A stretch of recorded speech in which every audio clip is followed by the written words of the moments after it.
بسم اللہ الرحمن الرحیم۔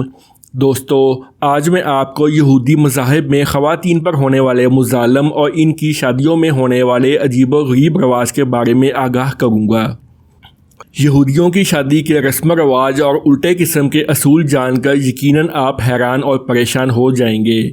واضح رہے کہ یہودی مذہب میں مرد اور عورت کے بیچ شادی ایک ایسا بندھن مانا جاتا ہے جس میں خدا کی ذات خود شامل ہے۔ اگر کوئی یہودی مرد شادی نہ کرے تو تال موت کی نظر میں وہ ایک نامکمل مرد ہے۔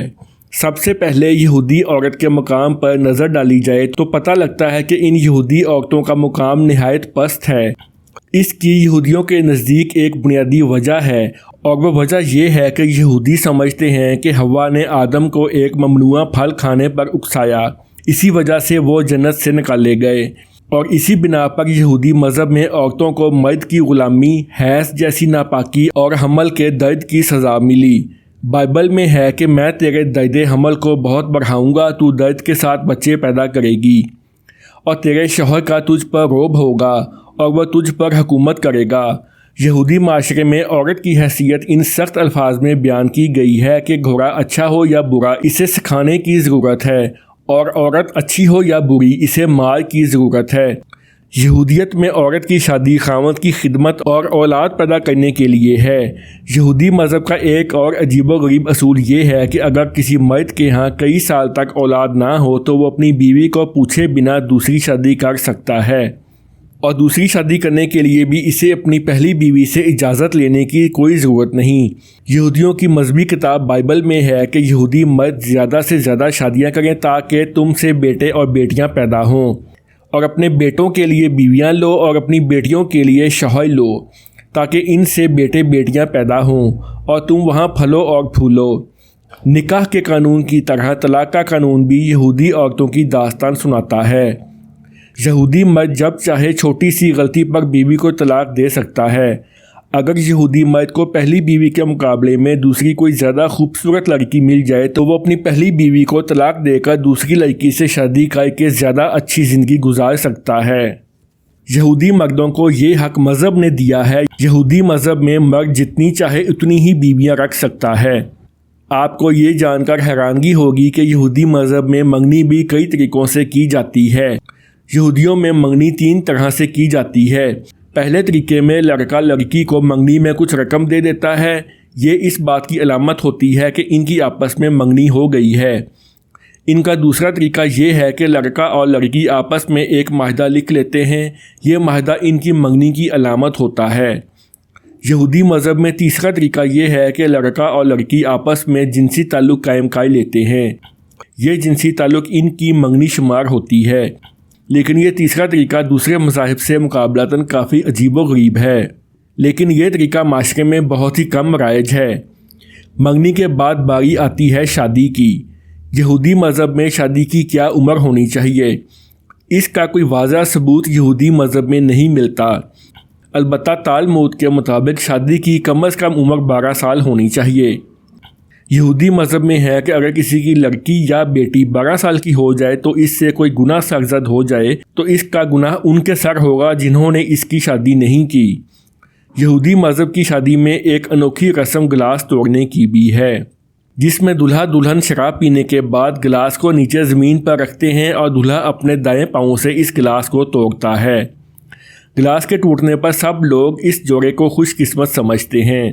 گلاس توڑنے کی وجہ یہ بیان کی جاتی ہے کہ یہودیوں پر ماضی میں جو دوسری اقوام کی طرف سے ظلم و زیادتی کی گئی ہے، اس کی یاد میں یہ گلاس توڑا جاتا ہے تاکہ شادی کے اس پرمسرت موقع پر بھی دوسری اقوام اور دوسرے مذاہب کی طرف سے کی گئی زیادتیوں اور ظلم و ستم کو یاد رکھا جائے۔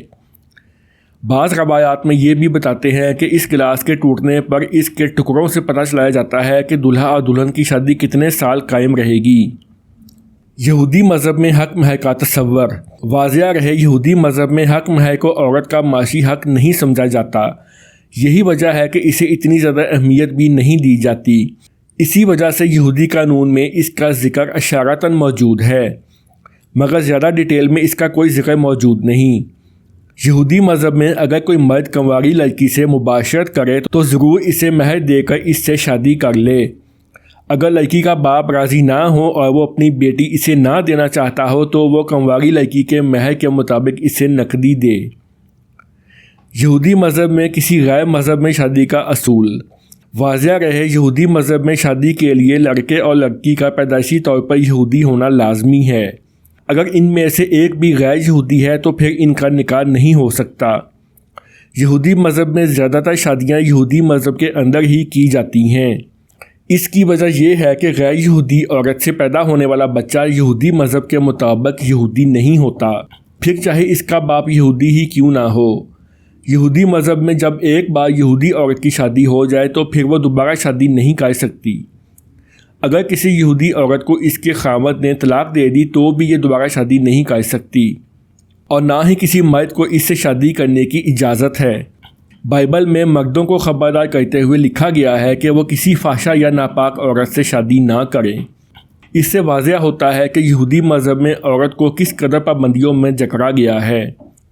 اگر یہودیوں میں بھائی ساتھ رہتے ہوں اور ان میں سے کسی ایک بھائی کی ڈیتھ ہو جائے تو اس کی بیوی کی کسی دوسرے مرد سے شادی نہیں ہو سکتی، بلکہ اس کے شوہر کا کوئی دوسرا سگا بھائی اس کے پاس جا کر اس کے حقوق ادا کرے گا۔ جب اس کا پہلا بچہ ہوگا تو وہ اس کے مرحوم شوہر کے نام کا کہلائے گا تاکہ اس کا نام مٹ نہ جائے۔ اگر اس کے مرحوم شوہر کا کوئی بھائی اس بیوہ سے شادی نہ کرنا چاہے تو اس بیوہ عورت کو حکم ہے کہ وہ اپنے بزرگوں کے پاس جائے اور شکایت لگائے کہ میرا کوئی دیور یا جیٹھ مجھ سے شادی نہیں کرنا چاہتا اور یہ سب مل کر میرے مرحوم شوہر کا نام تک ختم کرنا چاہتے ہیں۔ اس کے شکایت لگانے پر وہ بزرگ ان سب بھائیوں کو اپنے پاس بلائیں گے اور ان کو سمجھائیں گے۔ پھر بھی اگر کوئی نہ سمجھے تو اس عورت کو حق ہے کہ وہ کسی ایک دیور کے پاس جائے، اس کی جوتی اتارے اور اس کے منہ پر تھوک دے۔ یہودیوں کے پہلے قوانین میں جب ایک عورت کا شوہر مر جاتا تھا تو بھائیوں میں سے کسی ایک بھائی کو اس بیوہ عورت سے لازمی شادی کرنی پڑتی تھی۔ ایک طرف لڑکے کو مجبور کیا جاتا تھا اور دوسری طرف لڑکی کی بھی رضامندی نہیں پوچھی جاتی تھی، جو کہ سراسر ظلم تھا۔ یہودی مذہب میں شادی کے دن روزہ رکھنا بہت اعلیٰ اور افضل تصور کیا جاتا ہے۔ اس لیے شادی کے دن دلہا اور دلہن اپنی شادی کے دن اختتام تک روزے کی حالت میں ہوتے ہیں۔ اس کا مقصد یہ بتایا جاتا ہے کہ شادی خوشی کے ساتھ ساتھ ایک مذہبی فریضہ بھی ہے۔ جب شادی کی رسم ختم ہو جاتی ہے تو یہ دونوں ایک علیحدہ کمرے میں جا کر اکٹھے روزہ افطار کرتے ہیں۔ یہودی مذہب میں کم از کم 10 لوگوں کا گواہ کے طور پر ہونا ضروری ہے تاکہ ان کی موجودگی میں نکاح کی تقریب مکمل کی جا سکے۔ یہ 10 لوگ کیونکہ شادی کے گواہ ہوتے ہیں تاکہ کل کو کوئی عدالتی مسئلہ درپیش آ جائے تو عدالت ان 10 لوگوں کی گواہی لے سکے۔